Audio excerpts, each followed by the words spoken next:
Hey there, students. We're continuing our study of ratios, but today we're going to be talking about tape diagrams.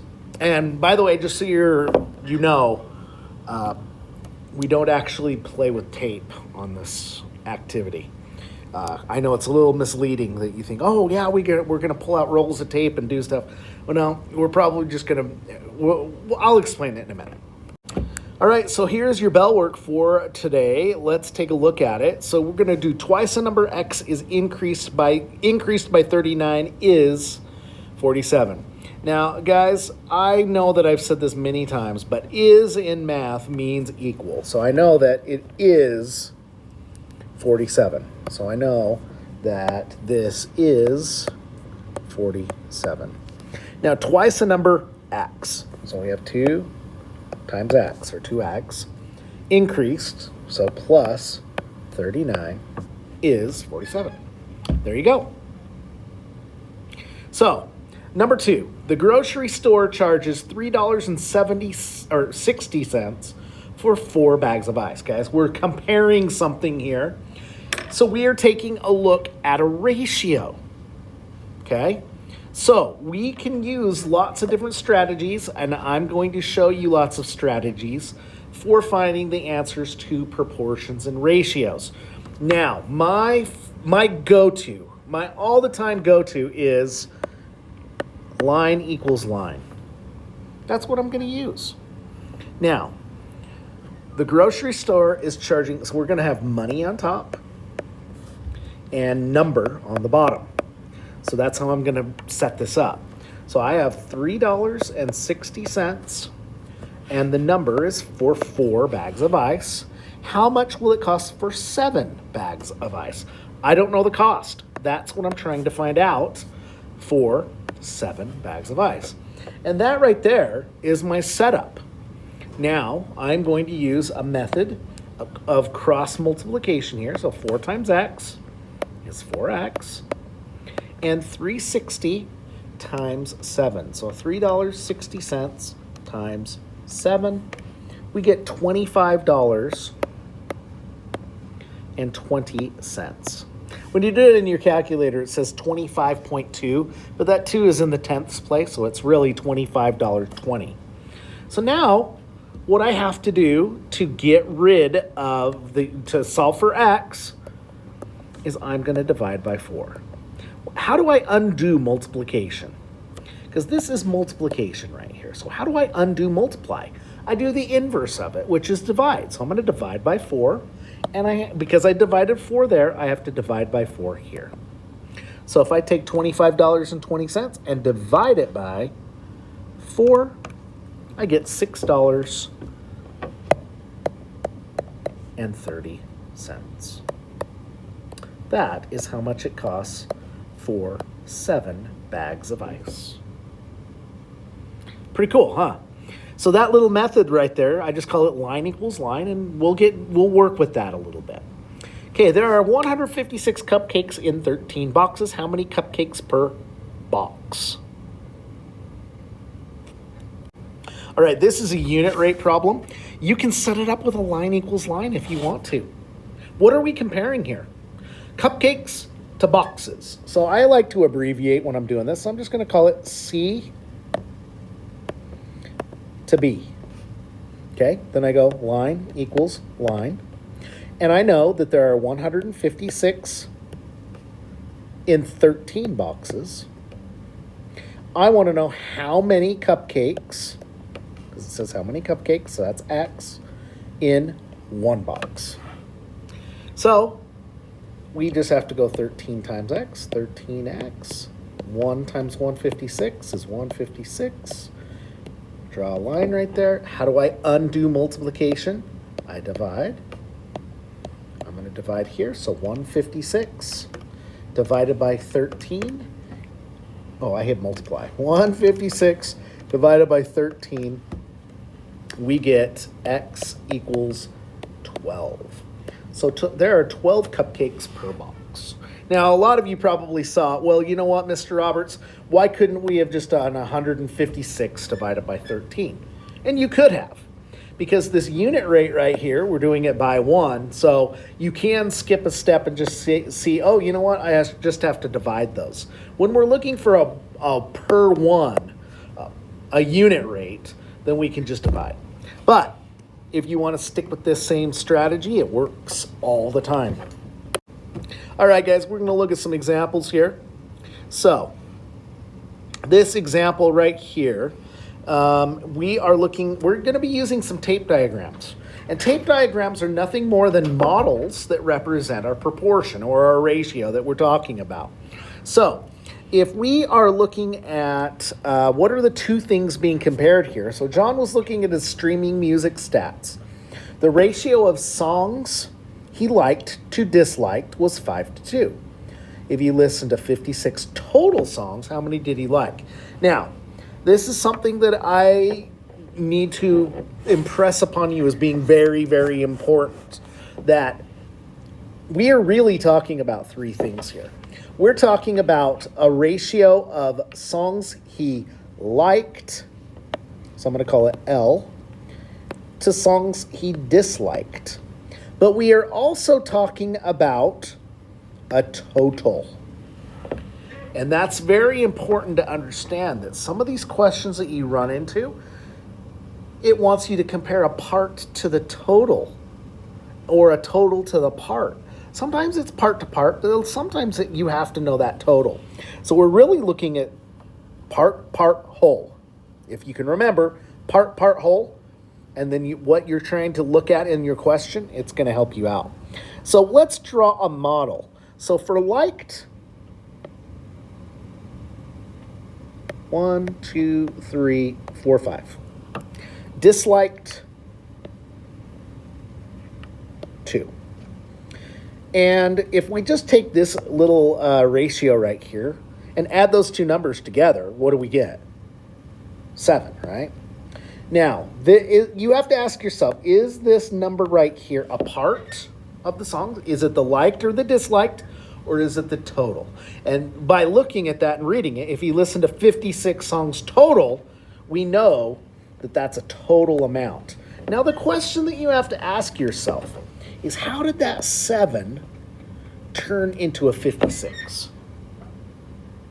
And if you don't know that answer, you can just take 56 and divide it by 7. And you get 8. They times it by 8. So that means that every one of these little boxes right here, I'm going to use a different color, is 8.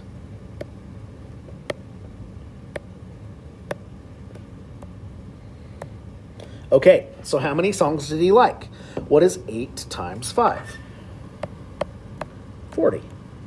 And how many songs did he dislike? 16. Now, if I add those together, it gives me the total again, so I know that I got it correct. If those two numbers you add together give you the total, you got it right. So again, a tape diagram helps you to kind of model what's going on. Let's take a look at this next question. At the fair, there's a ratio of the ratio of male to females was 4-5. If there are 180 people at the fair, how many males are there? Again, I'm pointing out that we're talking about three things here. We're talking about males, females, and the total. There's a total amount of people here. So let's break this down so that we can understand it. Males, females, and if you wanted to, you could go, you know what, total, I'm going to write it out so it doesn't get kind of messed up. So my total. So those are the things that we're talking about here. What do I know about my males to females? There's a 4. Whoops. We better model that, huh? So there is 1, 2, 3, 4, and there are 1, 2, 3, 4, 5 females.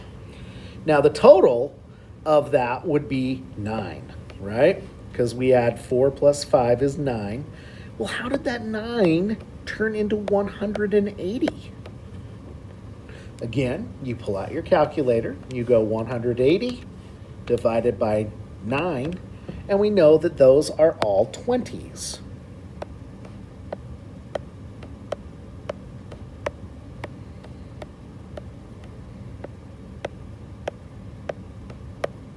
And by doing that, we can now see that there are 80 males and there are 100 females.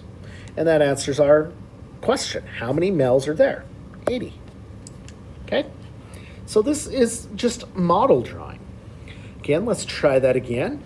So a store has 144 sodas, both diet and regular. Again, we're talking about three different things here: diet, regular, and a total.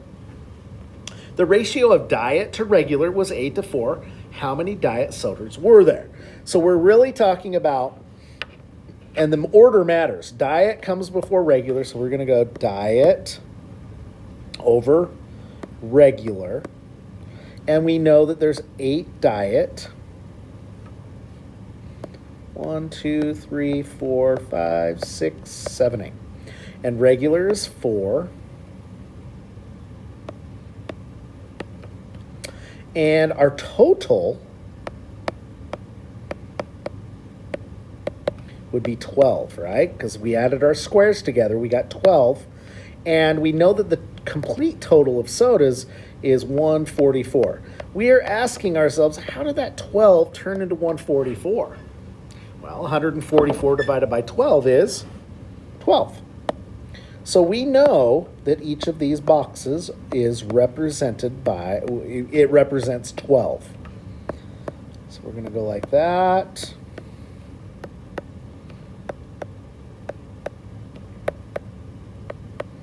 And this would be 48. And 1, 2, 3, 4, 5, 6, 7, 8 times 12 is 96. And it wanted to know how many diet sodas there were. So our answer is 96. So hopefully by going through this, you can see how we can use a tape diagram to figure out the unknown part.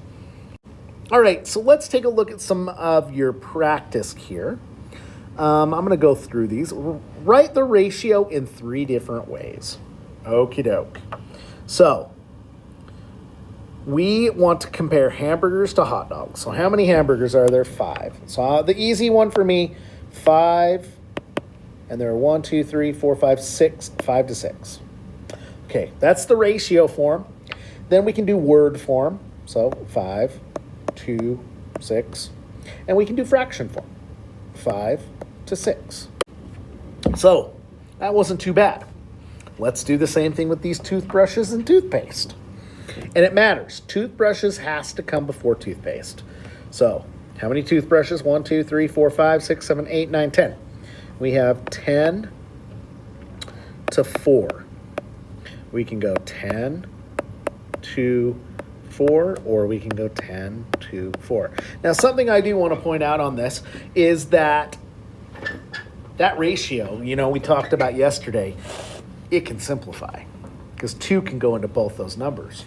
Over here on that first one, nope, no numbers go into 5 and 6, but 2 can go into both of those. So we could rewrite this as a simplified ratio of being 5 to 2. Now, I get this question all the time. Does it matter? Yeah, it does. If you're trying to show somebody a ratio, you want it to be in simplest form. That's the more precise way. Yeah, you can say 10 to 4, but this would be the more precise way to explain a ratio to somebody. All right, let's take a look at this question right here. You and a friend make a total of 45 birdhouses. So I know that all of that represents 45. Now it wants us to use the tape diagram to find out how many birdhouses you make. Okay, so this is just like we did on the notes. We need to add up our boxes. 1, 2, 3, 4, 5, 6, 7, 8, 9. There are 9 boxes there. Okay? And that 9, it turned into a 45. Well, how? Well, 45 divided by 9 is 5. So we're going to go 5 in each of these boxes.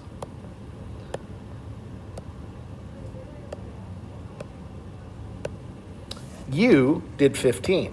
Your friend is like some sort of machine and can do 30. He's like doubling you. That's crazy. Now, The same thing would happen on this other one. They each stand for 5. I don't really understand why they made it so easy. But yeah, it's, oh, I get what it's saying. This is the simplified ratio.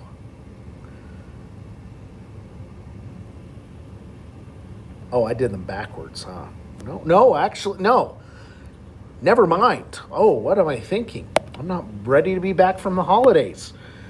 So this first example, you did this. I want you to erase this because I'm mistaken here. There are 3 total boxes, and it turned into 45. So now we need to go 45 divided by 3, and we get 15. There we go. So 15, 15, and 15. On this one, you actually are the better birdhouse builder because you did double what he did. So does that make sense that you have to look at those boxes and you get a total? And then you see, okay, that total, you compare that total to the total that it gives you. And then you divide, and it gives you what each of those are, and you can add them up or use multiplication, and you got your answer. Okay, number 11. There are 3 buses to carry 96 students on the field trip. Write the ratio of buses to students. So we want to know buses to students here, guys. So we are, and labeling it is, I'm going to say it over and over again. Buses to students. Labeling is really important here. And we know that there are 3 buses to carry 96 students. That's not simplified, is it? So we can use lots of different ways to simplify, but I prefer to use the cake method. Well, what number is going to 3 and 96? 3. That's 1 bus for every 32 students. So that's what it is. We have a 1 to 32 ratio. Okay. Number 12. There are 18 pieces of chalk. The ratio of chalk that is yellow to chalk that is not yellow is 1 to 2. How many pieces of chalk are there? Okay, so we can use a tape diagram on this one. And what are the 2 things that we have? What are the 2 parts that we have? We have, and I'm going to get a different color because I want to use black. So we have yellow and not yellow. So, and we know that there's a 1 to 2 ratio. So the ratio of chalk that is yellow is 1, so it's a 1 to 2 ratio. Okay? And there are 18 total. Well, add your boxes up. 3 turned into 18. How? Well, we better, if you want to use your calculator, 18 divided by 3 is 6. So we have 6, 6, and that 6. And that would equal 12. And we would have 6. So we have 6 pieces of yellow chalk, 12 that are not. Okay, there are 22 events at an indoor track and field meet. Now stop for a minute. Is that 22 part of the events, or is it the whole amount? It's the whole amount. So we know that we're probably going to be given a ratio that talks about comparing 2 other things. The ratio of track events to field events is 8 to 3. So the things that we are comparing here are track and field. So I'm going to write T over F. And we know the track events is 8. So I'm going to go like this. 1, 2, 3, 4, 5, 6, 7, 8. And my field events are 3. Giving me a total of how many boxes? 11 boxes. And we know that the total amount was 22. Well, how did that 11 turn into a 22? 22 divided by 11 is 2. So each of these is worth 2.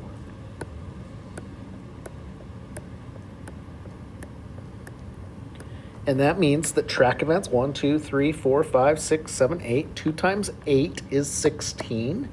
And my field events would be 8. How many of the events are track events? 16.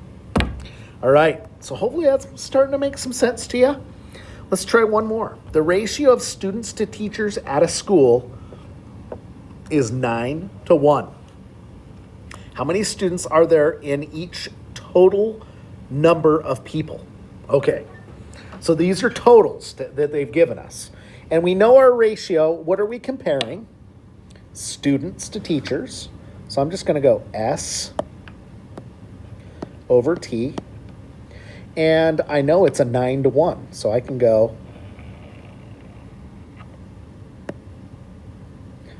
1, 2, 3, 4, 5, 6, 7, 8. Is that 9? 1, 2, 3, 4, 5, 6, 7, 8, 9. Okay, so there's my thing there. And now we have 100 right here, right? So if I add up all my boxes, I got 10.